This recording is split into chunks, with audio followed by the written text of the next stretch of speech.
तो दोस्तों, क्या आपको पता है कि जगन्नाथपुरी में पकने वाला प्रसाद काफी रहस्यमय तरीके से पकता है और इस प्रसाद को खाने के लिए काफी दूर दूर से भक्त आते हैं। तो चलिए जानते हैं जगन्नाथपुरी में पकने वाले इस खास प्रसाद के बारे में कुछ खास और रोचक बातें जो कि आपको हैरान कर सकती हैं। तो कहते हैं कि भगवान जगन्नाथ का प्रसाद दुनिया के सभी मंदिरों के प्रसाद से भिन्न और चमत्कारिक है और इस मंदिर के प्रसाद को काफी अनोखे तरीके से बनाया जाता है। तो हम सबको पता है कि किसी भी तीर्थ स्थान पर मिलने वाले प्रसाद को सामान्यतया प्रसाद ही कहा जाता है, परंतु उड़ीसा में स्थित जगन्नाथ मंदिर में मिलने वाले प्रसाद को महाप्रसाद कहा जाता है और इस प्रसाद को 500 रसोइयों में बनाया जाता है, जिसमें 300 सहयोगी इस प्रसाद को बनाते हैं। और जगन्नाथ मंदिर की इस मेगा किचन में हर रोज करीब 50 क्विंटल चावल, 20 क्विंटल दाल और 15 क्विंटल सब्जी पकती है और इतनी भारी मात्रा में भोजन को पकाने के लिए कुल 752 चूल्हों, जिसमें से 240 पक्के और बाकी कच्चे का उपयोग किया जाता है। और जगन्नाथ मंदिर में भोग स्वरूप पकने वाले सभी भोजन के लिए अन्न को मंदिर प्रशासन द्वारा ही साल भर उगाया जाता है और जगन्नाथ धाम में इस महाप्रसाद को शुद्ध शाकाहारी तरीके से पकाया जाता है और भगवान जगन्नाथ जी के इस प्रसाद को एक दिन में लाखों भक्त ग्रहण कर सकते हैं। और कहा जाता है कि रसोई में जो भी भोग तैयार किया जाता है वह सब मां लक्ष्मी की देखरेख में होता है और भोग के लिए रोजाना 56 तरह के भोग तैयार किए जाते हैं और ये सारे व्यंजन मिट्टी के बर्तनों में ही तैयार किए जाते हैं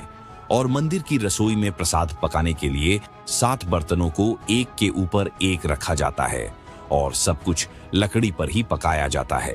और इस प्रक्रिया में शीर्ष पर रखे बर्तन में सामग्री पहले पकती है और फिर क्रमशः नीचे की तरफ एक के बाद एक सामग्री पकती जाती है, अर्थात सबसे ऊपर रखे बर्तन का खाना सबसे पहले पकता है, जो कि अपने आप में हैरान कर देने वाला एवं किसी चमत्कार से कम नहीं है। और कहा जाता है कि मंदिर में प्रतिदिन 20,000 लोगों के लिए ही प्रसाद बनाया जाता है, लेकिन त्योहार वाले दिन 50,000 लोगों के ये लिए प्रसाद बनाया जाता है। लेकिन कहा जाता है कि यदि किसी दिन लाखों लोग भी आ जाए तो भी वह प्रसाद ग्रहण करके ही जाते हैं, अर्थात कितने ही लोग आ जाएं, प्रसाद कभी भी कम नहीं पड़ता और न ही कभी काफी ज्यादा बचता, जो कि हैरान कर देने वाली बात है। और मंदिर के अंदर पकाने के लिए भोजन की मात्रा पूरे वर्ष के लिए रहती है और प्रसाद की एक भी मात्रा कभी भी व्यर्थ नहीं जाती। और यहाँ पर विमला देवी नाम से माता पार्वती का एक मंदिर है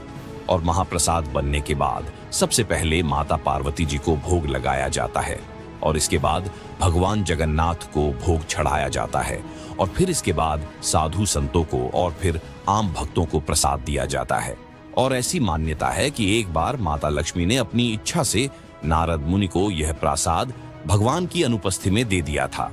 तभी से यह परंपरा है कि भगवान के समक्ष भोग ग्रहण नहीं किया जाता।